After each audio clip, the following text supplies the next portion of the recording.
से वर्ग ज्ञात करना सीखेंगे। वर्ग का मतलब उस संख्या को उसी संख्या से गुणा करना। उस संख्या जैसे 2 का वर्ग 2 इंटू 2 4, 3 का वर्ग 3 इंटू 3 9। तो हम संख्याओं का वर्ग वैदिक विधि से किस प्रकार ज्ञात करते हैं वो सीखेंगे। मैं एक संख्या ले रहा हूं 103। 103 का वर्ग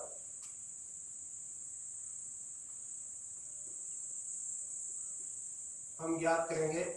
103 इसको हम घात के रूप में लिखें तो 103 की घात 2 भी लिख सकते हैं और 103 इंटू 103 ये भी लिखा जा सकता है। सबसे पहले हम देखेंगे कि जो संख्या है वो 100 के करीब है या 10 के करीब है या 1000 के करीब है। तो हम संख्या 103 100 के करीब है तो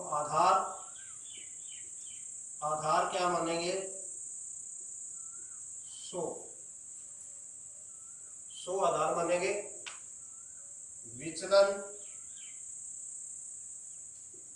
विचलन ज्ञात करेंगे।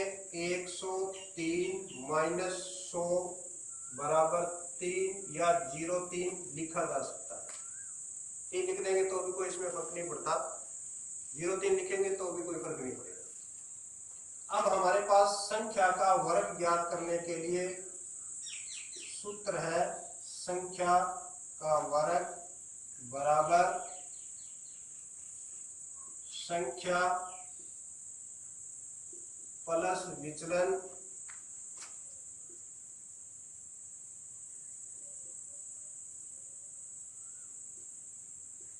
और दूसरे खंड में विचलन का स्क्वायर।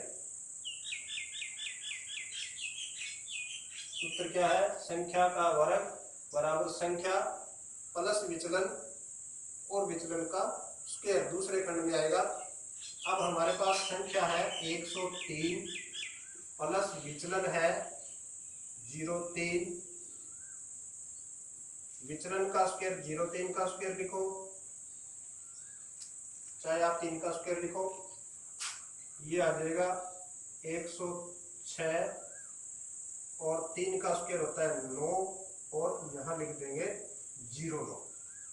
09 क्यों लिखा है कि जो ये प्रथम खंड है वर्ग में, प्रथम खंड में कितने अंक होने चाहिए? जितने आधार में 0 है उतने ही अंक हमारे प्रथम खंड में, इधर से प्रथम खंड में 0 9 यानी 2 अंक होने चाहिए।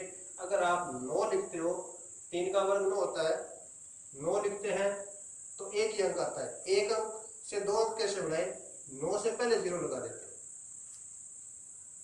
इतना करने के बाद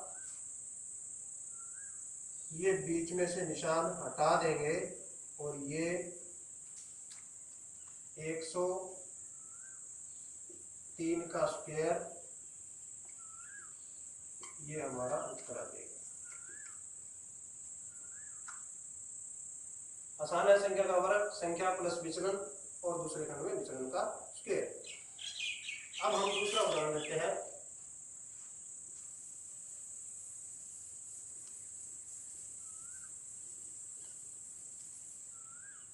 दो सौ चार का वर्ग। 204 का वर्ग को हम ऐसे लिख सकते हैं या 204 इंटू 204। अब सवाल में और इसमें क्या फर्क है? इसमें और उसमें यह फर्क है कि ये संख्या ना तो 100 के नजदीक है, ना ही 1000 के नजदीक है, ना ही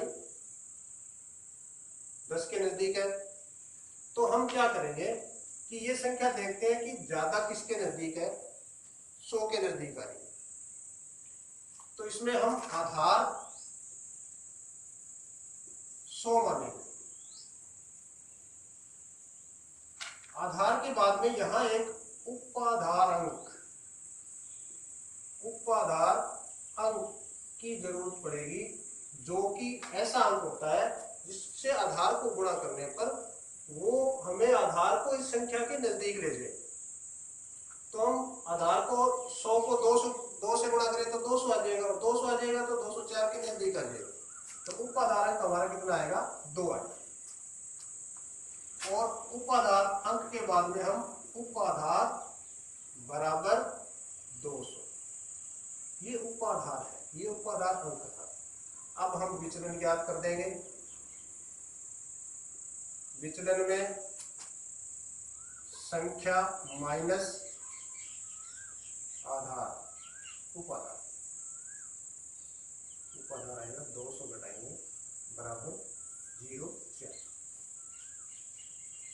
अब उपाधार विधि में हमारे पास ये विधि वो, ये सूत्र निकला आधार विधि, एक आधार विधि है, एक उपाधार विधि है। तो हमारे पास जब उपाधार अंक आ जाता है तो उसके लिए हमारे पास सूत्र है, सूत्र निखिलम उपाधार विधि।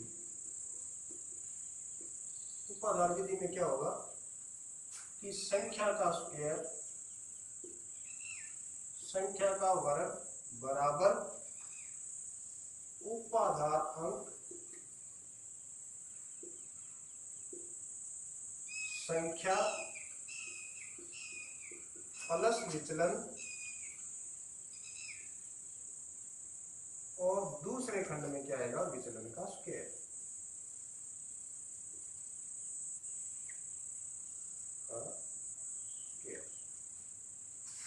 देखो क्या फर्क पड़ा इससे, संख्या प्लस विचलन, विचलन का स्क्वायर उसी में था। यहाँ क्या आ गया?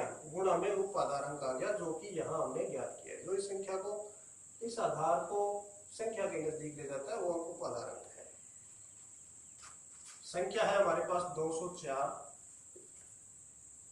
204 का स्क्वायर बराबर उपाधार अंक 2, संख्या 204 प्लस 0,4 और विचलन का स्क्वायर 0,4 का स्क्वायर।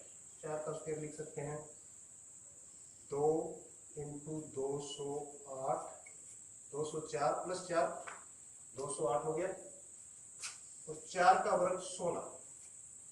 अब देखते हैं यहाँ 0 लगाना है कि नहीं लगाना है। हमारे पास इस खंड में जितने आधार में 0 है उतने ही अंक होने चाहिए। 2 0 है, 2 अंक पूरे हैं, तो हम यहाँ कोई 0 नहीं लगाएंगे, ये 2 अंक पूरे हैं। ज्यादा होगा तो हम इसमें से एक अंक को इधर ले जाएंगे। ये हो गया 416 और 100, बीच की लाइन को हटा देते हैं।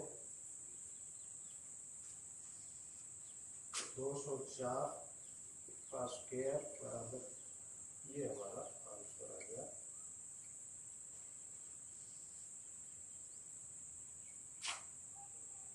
उपाधार विधि और आधार विधि दोनों से वर्ग ज्ञात करना। आधार विधि में काम में आएगी जहाँ 100 की संख्या करीब है, और यदि संख्या 100 के करीब नहीं है या 1000 के करीब नहीं है तो हम उपाधार विधि को काम में लेंगे।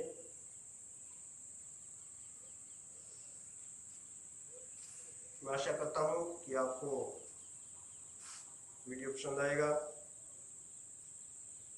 लाइक करें, शेयर करें।